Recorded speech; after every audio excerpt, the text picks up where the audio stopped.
చిరంజీవి రాజకీయాల్లో ప్రవేశించి అనుకున్న స్థాయిలో రాణించలేకపోయారు. తిరిగి సినిమా రంగం వైపు వెళ్లిపోయారు. సినీ పరిశ్రమకు పెద్ద దిక్కుగా కూడా మారారు. తన పనేదో తాను చేసుకుంటున్నారు. అయితే ఒక కుటుంబ సభ్యుడిగా, సోదరుడిగా రాజకీయాల్లో ఉన్న తన తమ్ముడిని ఆశీర్వదించారు. ఆ పార్టీ భాగస్వామ్యంగా ఉన్న కూటమి అధికారంలోకి రావాలని కోరుకున్నారు. ఒక అన్నగా, బాధ్యతాయుతమైన వ్యక్తిగా తన వారి హితం కోరుకోవడం సర్వసాధారణం.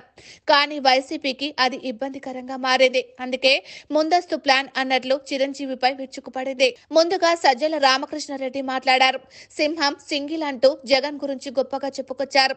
ఆయన ఎదుట చిరంజీవి ఓ లెక్క అన్నట్లు మాట్లాడారు. అటు తర్వాత పోసాని కృష్ణమురళి వచ్చారు. ఏదేదో మాట్లాడేసి వెళ్లిపోయారు. అయితే ఎక్కడో తేడా కొట్టడంతో సజ్జల రామకృష్ణారెడ్డి మరోసారి మీడియా ముందుకు వచ్చారు.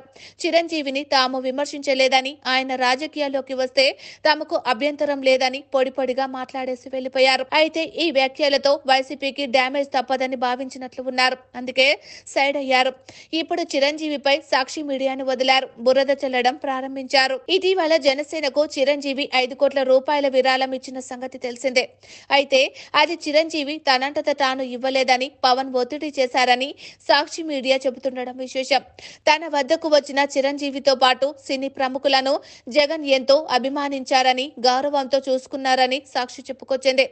చంద్రబాబుతో పాటు పవన్లే చిరంజీవి గురించి తప్పుగా మాట్లాడారని తేల్చేసింది. అయితే సీఎంతో సినీ ప్రముఖుల చర్చలను రహస్య కెమెరాలో చిత్రీకరించి సోషల్ మీడియాలో వైరల్ చేసిన విషయాన్ని మాత్రం సాక్షి ప్రస్తావించలేదు. చిరంజీవి ఎంతో పేరు ప్రతిష్టలు సంపాదించుకొని అవినీతి పరులను సమర్థించడం ఏమిటని సాక్షి ప్రశ్నించడం విశేషం. చిరంజీవి తెలివైన వాడు అనుకున్నామని, కానీ ఆయన సైతం పవన్ సరసన చేరారని చెప్పుకొచ్చింది.